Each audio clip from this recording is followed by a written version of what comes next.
Well, he doesn't seem to be here. Maybe he's off somewhere taking a nap. Phaeroh, you are here, aren't you? Ah! Insipid poison, you appear before me at last. So you are here. Is that how you greet all your guests, Phaeroh? By calling them names? For what reason have you come to me? Surely you are aware that I could end your existence with a mere thought. You talk pretty big, don't you?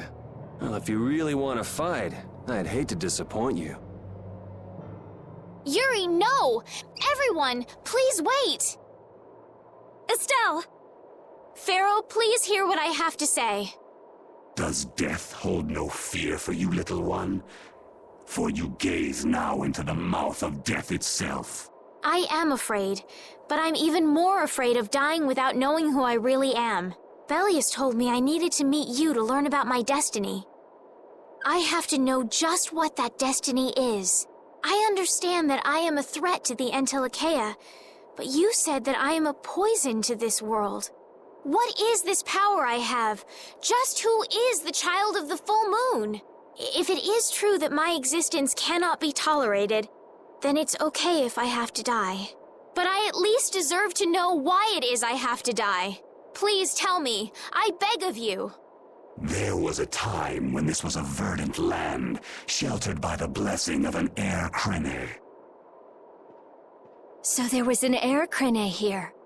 But what happened?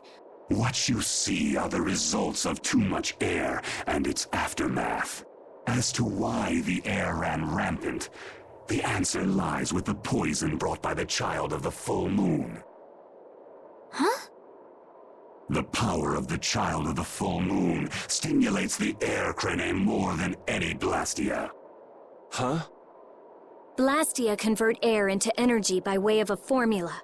So if Estelle can use her healing arts without the aid of any blastia, she must possess a formula in her very being that lets her convert air into energy. Judith was searching for blastia that used a particular kind of formula. So, this special formula Estelle has must also consume massive amounts of air, which causes the air crene to become more active and pump out more air than they should. I had hoped my hypothesis would have been wrong. Then It is as she has said. With each use of her power, the child of the full moon uses far more air than the blastia. In so doing, the imbalance of air in this world is furthered.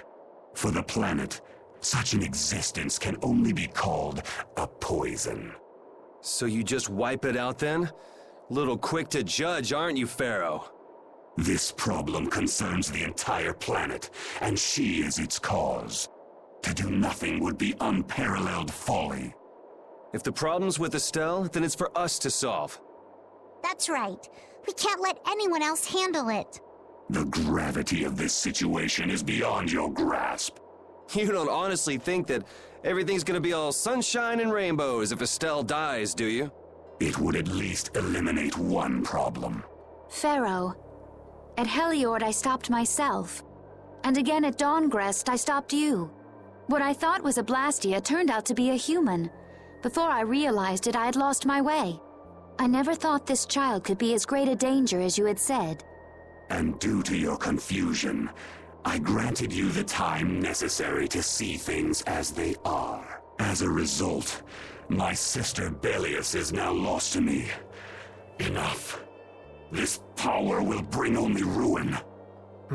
Not sure I understand all this, but if her power's the problem, why can't she just not use it? There can be no guarantee she will not try to use the power.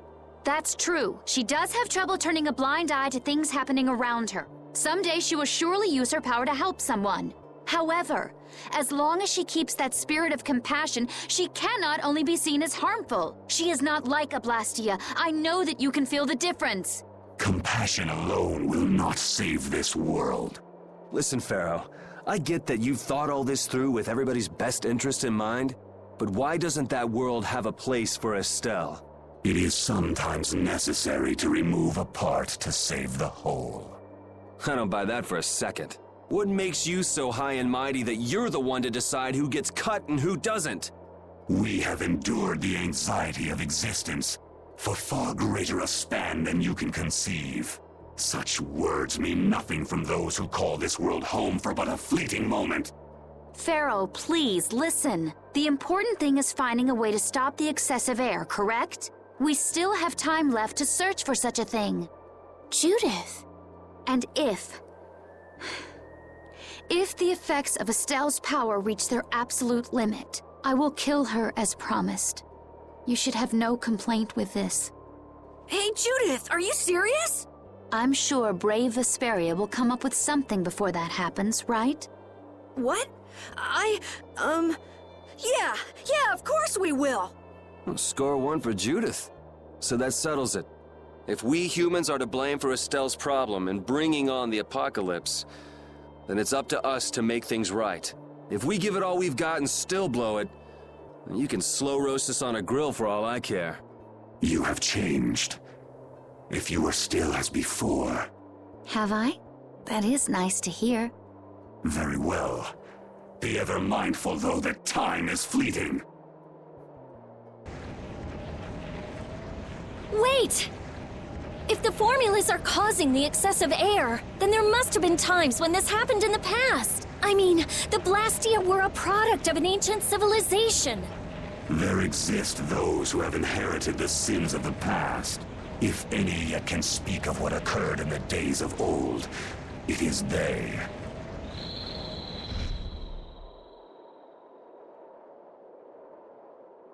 He's gone.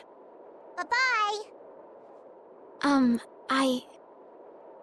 Judith, you too. No problem.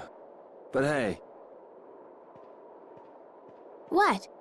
it's okay if I have to die? What the hell was that? I'm sorry. I don't want to hear that again. I'm sorry.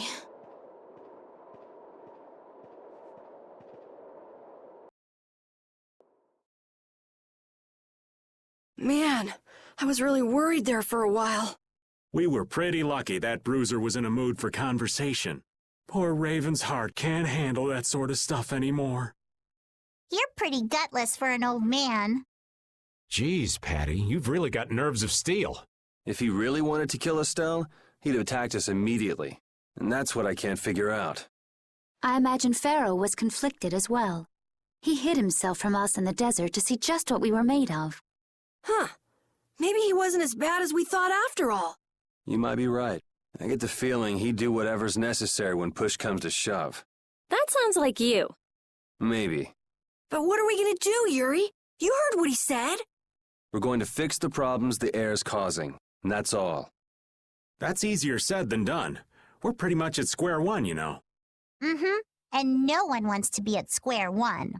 There's no doubt that the formulas are related somehow to the air getting used up. We need to find out about the ancient Blastia, and if they went berserk or not. If we had that kind of information, it might give us a clue. Ask those who have inherited the sins of the past about the days of old. Or at least that's what Phaeroh said. The Critia were the ones to invent the Blastia. In other words, we need to ask a Critian who is still familiar with the old stories. Yeah, the Critia are often credited as the inventors of the Blastia. There isn't much left of the Critian city of Timza, though. It'd be a lot easier if there were more cities. The hidden city of Miorzo. It is far older than Timza, and the birthplace of the Critia. The first Blastia also originated there. Really? Well, what do you know? You wouldn't happen to know where this Miorzo might be, would you, darling? I've heard that name somewhere.